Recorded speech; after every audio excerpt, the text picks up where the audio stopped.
Mohon izin mas. Yuk ngadap ke sini sekarang. Ruku.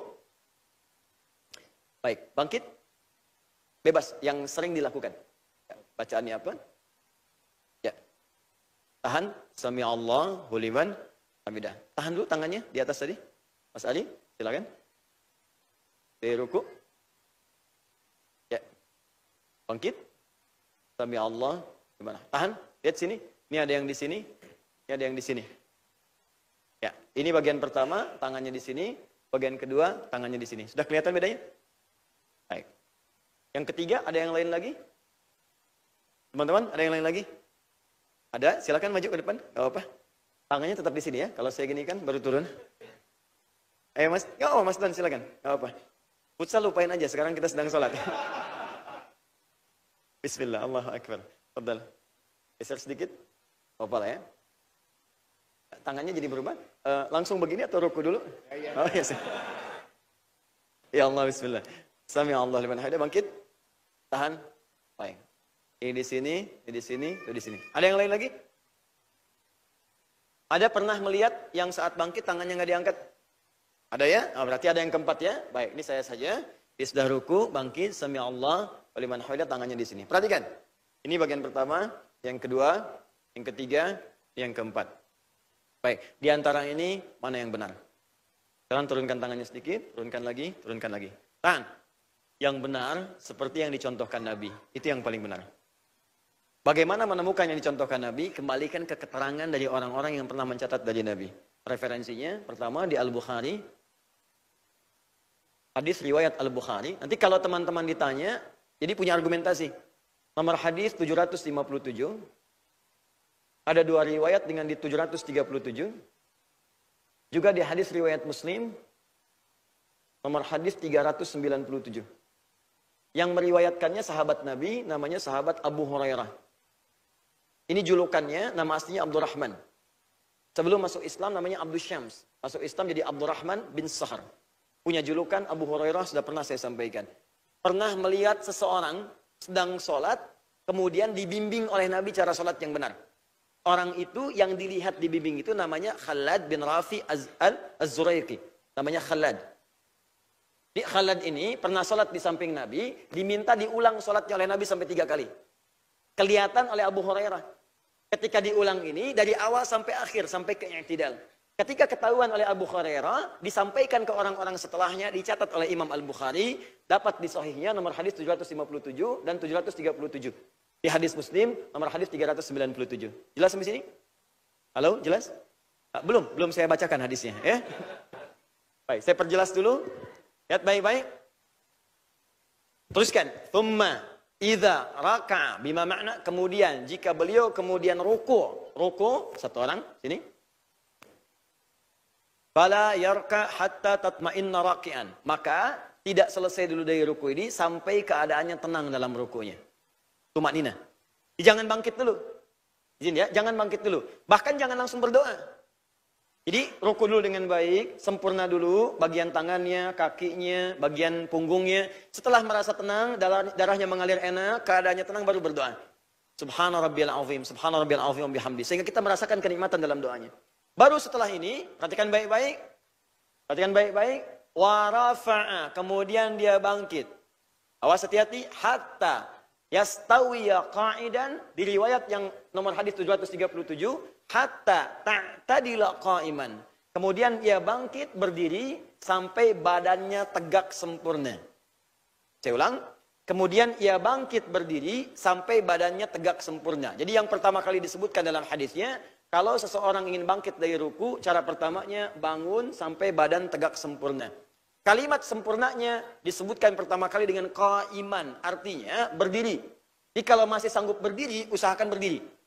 Penting ini saya sampaikan karena nanti ada di antara kita, mohon izin maaf sekali, mungkin punya persoalan dengan lutut, sujudnya itu susah. Sehingga kadang-kadang duduk di kursi, tapi masih mampu berdiri. Mohon izin ya, maaf. Misal, ini saya mau sholat nih, saya nggak bisa sujud dalam posisi yang sempurna karena ada masalah di kaki. Tapi berdiri masih bisa. Karena itu takbir berdiri, ya. Ruku kemudian bisa, i'tidal bisa berdiri, tapi sujud nggak bisa, makanya duduk. Nah, kalau sepanjang i'tidal masih berdiri, masih bisa, maka jangan paksakan itu dalam posisi duduk. Ya, paksa berdiri. Jangan sampai kemudian rukuknya duduk begini, terus i'tidalnya duduk lagi. Sujudnya duduk, sepanjang bisa berdiri, maka sunnahnya berdiri. Orang yang mampu berdiri dalam salat fardu, dan dia memilih untuk duduk, maka dia mendapatkan setengah dari bagian salatnya. Dari pahala salatnya, cuma setengah. Ingat ya, setengah. Itu pun dengan catatan ada kesulitan dalam dia kemudian, dalam berdirinya, tapi masih mampu berdiri. Ya sepanjang misalnya, mohon maaf, salat isya bisa berdiri, cuman karena bacaan panjang dia memilih duduk misalnya. Ya, maka dapat setengah pahalanya. Kalau sengaja memilih duduk padahal mampu berdiri, maka sholatnya dianggap tidak sah. Dalam sholat fardu. Ya, dalam sholat fardu. Dalam sholat sunnah, boleh. Anda bisa berdiri, tapi pengen duduk, itu boleh. Pahalanya setengah. Paham ya? Tapi kalau sama sekali nggak bisa berdiri, kemudian Anda duduk, pahalanya sama senilai dengan orang berdiri. Tanpa dikurangi sedikit pun. Paham sampai sini? Jadi yang pertama, alhamdulillah. I'tidal dilakukan dalam keadaan apa? Berdiri. Hatta tastawiya qa'iman, sampai kamu tegak berdiri sempurna. Perhatikan, masih ingat bahasan kita di awal salat? Tidak pernah disebutkan kata qa'im, aqimu, yuqimun, kecuali berdiri sempurna. Bagaimana cara berdiri sempurna? Menghadap ke depan, badan tegak, lebar kaki selebar dengan bahu. Jelas? Badan tegak, kaki selebar dengan bahu, tidak terlampau lebar begini, tidak terlampau rapat begini, selebar dengan bahu sehingga ada keseimbangan. Belum selesai. Fokus, baik-baik, lihat. Mas, yang kedua, berdiri lagi. Lihat sini. Sekarang ngadep ke saya ke sini. Berdiri sempurna. Nah, lihat ya.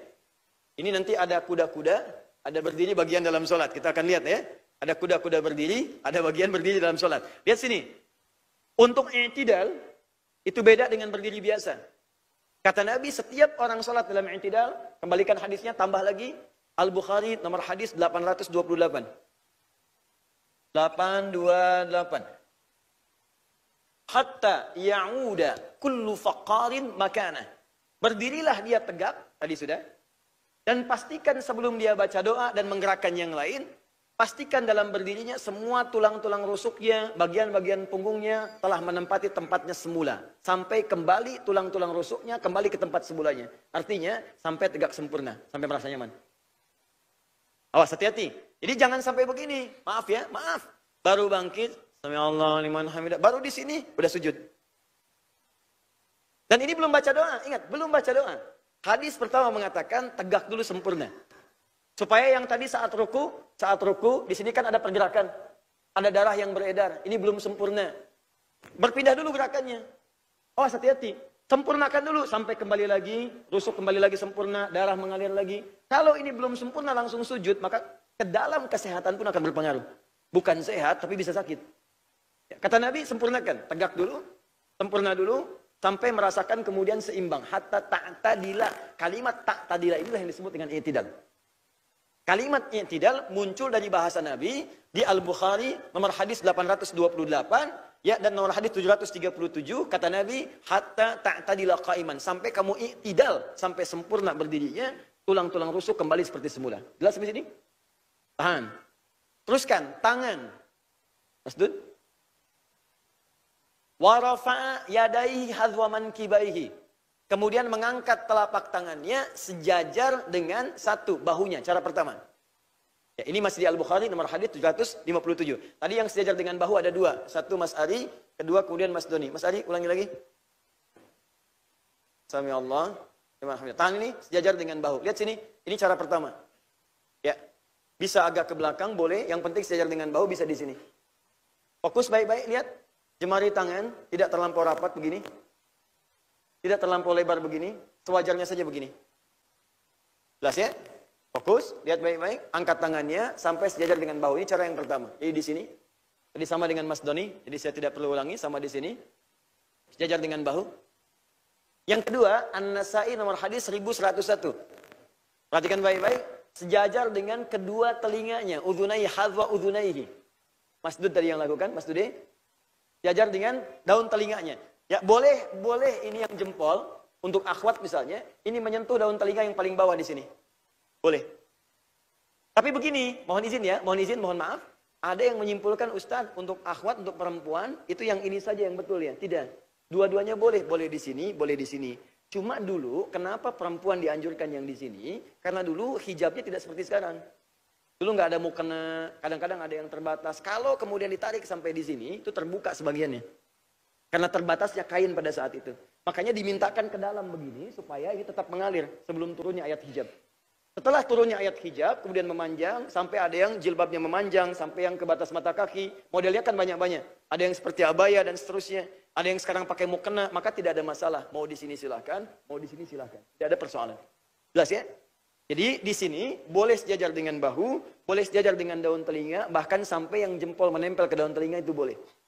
Yang ketiga, hadis riwayat Ibnu Umar radhiyallahu taala anhuma, boleh bangkitnya tidak tanpa mengangkat tangan.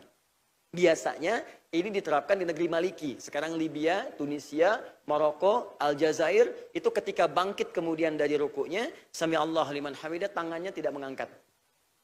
Bahkan dalam takbir pertama itu tangan tidak diangkat dan tidak bersedekap, tangannya begini. Jadi begitu sholat, Allahu Akbar, gini, di Maliki begini. Ya, tangannya begini dan tidak pegang mic, ya. Jadi mohon izin ya. Dan ini kalau sedang lihat begini, misal teman-teman sedang umrah, sedang haji, lihat yang begini, jangan diajak ngobrol. Hey bro, what are you doing? Misalnya. Itu sedang sholat. Karena saya pernah kejadian, saya awal ke Tripoli, kemudian ketemu teman, jadi menunggu waktu sholat, sudah adzan, ya, dia berdiri begini. Saya kira sedang baru masuk ke masjid, kemudian berdiri begini. Saya tanya, hey, wenak? Bahasa kita, kemana aja gitu? Where have you been? Saya tanya, kemana aja kamu? Tiba-tiba, Allahu Akbar. Dia orang itu sedang sholat. Jadi orang yang tangannya begini, itu belum tentu Syiah. Belum tentu Syiah. Jangan disimpulkan semua yang begini Syiah, tidak. Nanti ketika dia sujud, baru kelihatan mana Syiah, mana Sunni. Sujudnya kelihatan, pas bangkit dari sujud nanti ada tepuk-tepuk dulu begini. Kalau sholat di belakang orang Sunni, dia mundur sedikit nanti. Ya, nanti kelihatan dari batu yang disimpan, ditutup sejadah, atau kemudian bangkit dari sujud, dia tepuk-tepuk begini, nah itu umumnya Syiah. Tapi kalau berdiri begini, tangan tidak bersedekap, atau tidak bertakbir, jangan disimpulkan Syiah. Kamu Syiah ya? Bukan, saya Husain. Nah, itu jangan tidak semua harus ditanya ya. Paham ya? Baik. Jelas sampai sini? Oke. Jadi kalau misalnya ada yang begini, sami Allahu liman hamidah, tangan di sini benar tidak? Benar. Kalau ada yang di sini tangannya benar tidak? Kalau ada yang di sini benar tidak? Ah, jadi kalau yang salah, yang tidak salah. Kita sepakat itu. Ya. Jadi tolong jangan berselisih. Jangan kemudian berikhtilaf pada sesuatu yang dipersamakan atau dibenarkan oleh Nabi. Sahabat gak berselisih. Awas, tabi'in tidak berselisih. Orang salaf tidak berselisih. Para imam tidak berselisih. Anda sahabat bukan. Tabi'in bukan. Imam bukan. Makmum kadang-kadang. Gitu kan? Tiba-tiba Anda berselisih. Nah, jelas ya? Paham ya? Nah, kalau sudah paham, sekarang saya izinkan untuk kembali.